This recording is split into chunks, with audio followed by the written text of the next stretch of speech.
Welcome to this quick tutorial on how to use Adobe Audition to create a quick beatbox using the internal microphone of the Mac computer. So this is the session that I've created, and this is what we're going to be shooting for. So it's a basic kind of dance beat at 120 beats per minute. I'm going to quit Audition and start completely from scratch. So if we go to Audition, if you can't find it, it will be in your Finder under Applications, Adobe Audition, down arrow, and this is the file that you're going to open. So Audition opens up in this multi-track view. There's two different views. Multi-track will give you multiple tracks to be able to record audio on and then mix them all together. Waveform is a single track view, either left and right stereo or mono. So I want you guys to work in the multi-track view. Adobe is pretty awesome with showing you where your files are going, unlike how Final Cut Pro X kind of hides them in the background. But you really do need to set it up. So if you don't set it up correctly in this first step, you're going to be misplacing files. So you want to set the location first before you go worrying about the name. We're going to browse. I'm going to make sure I'm on an external C drive. And I have a first name, last name folder within that C drive already set up. And I'm going to create a new folder and date it. And tack your last name and something descriptive. So last name Beatbox. Okay, so there's my folder, and I will choose that folder. So now all the files that I create for this project will go to that folder. And I also want to name the session file. So I'm also going to name it 3:17:15 Pistone Beatbox. So now I have a multi-track session file, a .sesx. And I'm going to show you in the Finder what that looks like. So the C drive, my folder. In my folder, I have this Beatbox folder. There's a subfolder within that folder, and in there is going to be this .sesx file. So that file is the controller file. It saves what you've arranged in space, but it's not audio. The audio files need to be recorded or imported, and then the .sesx file references those audio files. So there's two separate files, the controller file, this SESX file, and then the audio file. All right, so let's do some quick recording. So we're going to use track 1 to be our bass drum. Track 2 is going to be our clap, and track 3 is going to be our hi-hat. And we're going to be using the mic that's right above where this mouse is pointing. There's a little dot, that's your video camera, and above that, if you see the little windscreen, there's like some perforations in the top of the iMac. That's the microphone. So if you rub your finger on it, it will scritchy scratch back and forth. We're going to be using our mouth to create some of these sounds. So the bass drum sound, if you record arm for that track, now you're seeing that we have some input coming in. You can see the level metering. If I scritchy scratch on top, you see it clips. We're not hearing it unless you have this I selected. If you don't have your headphones plugged in, like I currently do, you'll get a major feedback. So I recommend just leaving that off if all you're doing is recording. You're not going to need to hear it back yet. The default stereo input is going to be built-in microphone 1, so that's the mic at the top there, and we're already seeing that we have it. And then it's going to output to the master, which is going out through your headphones. So we don't really have to do any further configuring here. We'll talk about configuring later when we need to record with other devices and not the internal mic on the Mac. So I'm going to quickly run through this. On the bass drum track, we've got it record armed. To start the recording process, you can click on this little recorder. It's telling you Shift and the space bar will start the recording process. So I'll click for the first one, and I'm going to try to do some bass drum sounds vocally. And spacebar will stop. So now I've recorded this bass drum sound. Let's see what I got. Okay, and then I'll put the time bar later. You could record right over top of it if you wanted to, but for this tutorial, I'll just put the time bar there. And this time I'm going to shift spacebar, and I'm going to record some claps.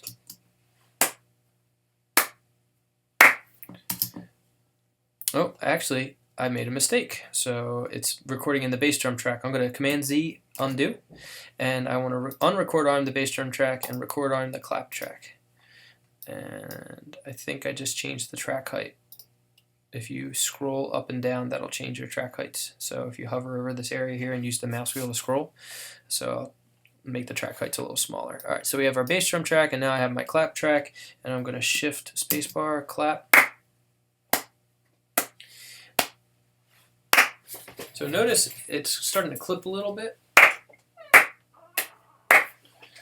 I wanted to get far enough away and like not clap so loud that it clips. If you see it truncating, I'm going to zoom in, Command plus, or just plus, zooms all the way in, and hold plus.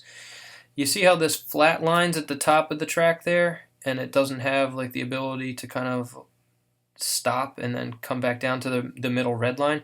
That means it's clipping, so it's going to be distorted. So if we listen to this clap here, it was loud and possibly distorting. So I'm going to zoom all the way out and listen to one that's a little quieter. That's a little cleaner. So notice it's not really that bad actually, so I might end up using one of those. Okay, anyway, we're going to move on to the hi-hat. I'm going to unrecord arm this track, I'm going to record arm this track, and I'm going to shift spacebar to record, and I'm going to make some hi-hat sounds with my S's.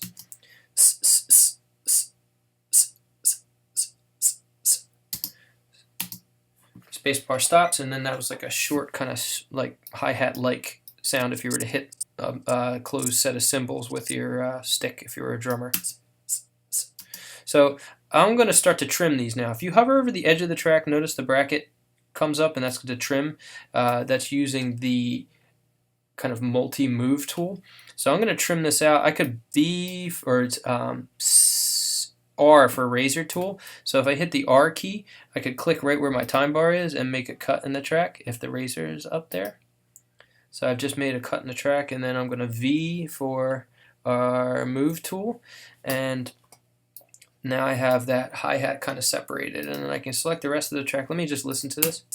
That looks right. If I wanted to be very critical and precise, I can hold the plus key and zoom all the way in and make sure I trim this to the very front of that, where the waveform starts, and I'm going to zoom all the way back out. To zoom all the way back out, you can use the forward or backslash key. It's right above your return key. It's in between the return and the delete key on the keyboard. That'll give you a global zoom, kind of like Shift Z if you're in Final Cut Pro. So I global zoomed out, and I have my hi-hat. I'm going to delete the rest of this stuff. It's a big delete key. And then I'm going to look for a good clap. I actually like this really loud clap, so I'm going to trim that and trim to the back of that and plus in and make sure I'm fully right on the very front edge of this clap. Keep going in. It's zooming wherever my time bar is, so I want to make sure my time bar is where it needs to be. Right there looks like perfect, and then I will just fully zoom out, and then I need to find a good bass drum sound. I like this one here, so we're going to trim this down and zoom plus in, put my time bar here, zoom to where the time bar is, and I'm going to trim. You got to pay attention to your tooltip because it kind of changes, so make sure it's this red bracket. And then we go right to the front edge of that, and now I have my kick drum. So if I fully zoom out, this currently is set how I had it last set. You have to control click on this time bar to change it from, I think it was set to SMPT time code, probably maybe 2997, something like that. I'm not exactly sure what it's set to, but we do want to go down and control click and make sure that we set it to bars and beats. This way you can see the bars and beats of a song, and we're going to use that with the snapping so that we have it fully snapped out to a good sounding rhythm. So we're going to start with the bass drum, and I'm going to put the bass drum on every 1, 2, 3, and 4. So this is the bar and this is the beat. So in bar 1, I'm going to put it on beats 1, 2, 3, and 4. So first I'm going to put it on 1, and then I have to copy it, Command C, and then put my time bar on the 2, and Command V paste. And then I'm going to make sure that this is snapped on that 2 perfectly, and I can highlight by clicking outside and dragging. I'm going to Command C copy both of those, and I'm going to put my time bar somewhere near 3, Command V paste in, and I have both of those pasting in, and I'm going to snap it to 3. I'm going to click and highlight all those, Command-C, copy, put my time bar somewhere near the 1, Command-V, paste, and I'm going to click and drag all those so that it's snapping on the 1, 2, 3, and 4. So now we have 8 kind of bass drum sounds on the beats.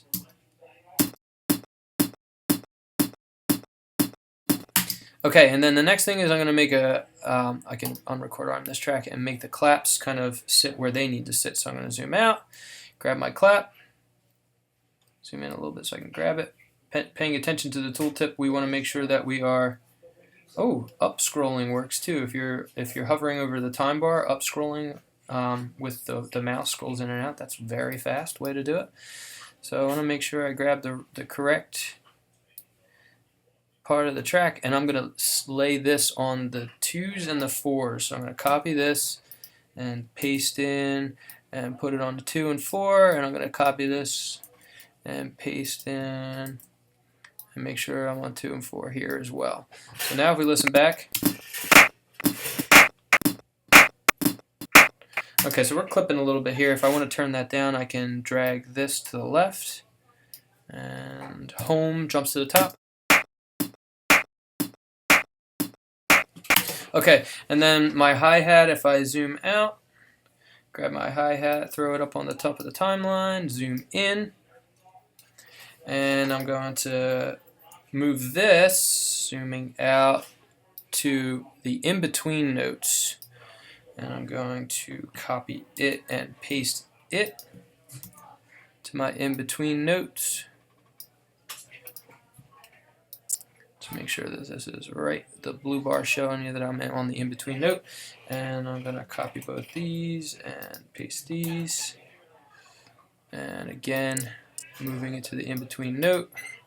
If I zoom out, minus, highlight all these, copy it and paste it, and move that to my in-between note. I think that looks right. Home.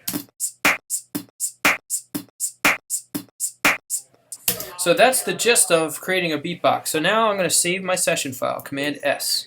Session files, remember, aren't audio. That saves how we've arranged the audio in time. So we recorded some stuff, cut some stuff, copied and pasted stuff in time. So now we have kind of copies of the same sound over and over again, and the session file remembers where they're placed and their file path, where they're stored on the hard drive. So they're kind of recorded in these numbers, and if you look in your Finder, you can see that here's all the WAV files that were recorded. So that's this. PKF files is the view of the waveform, so it's kind of like the squiggly line that you see on the screen. It just kind of saves it so that it can be referenced faster and doesn't tie up system resources.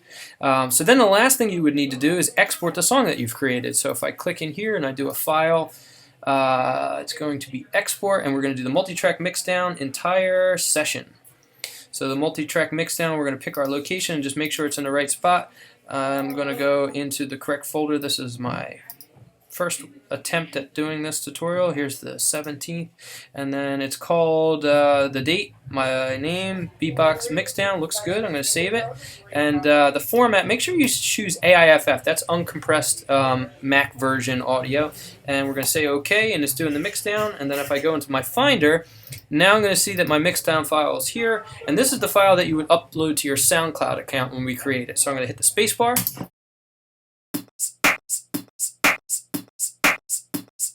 So it's 2 bars of a little 120 beat per minute basic electro beat with beatboxing using the system internal mic.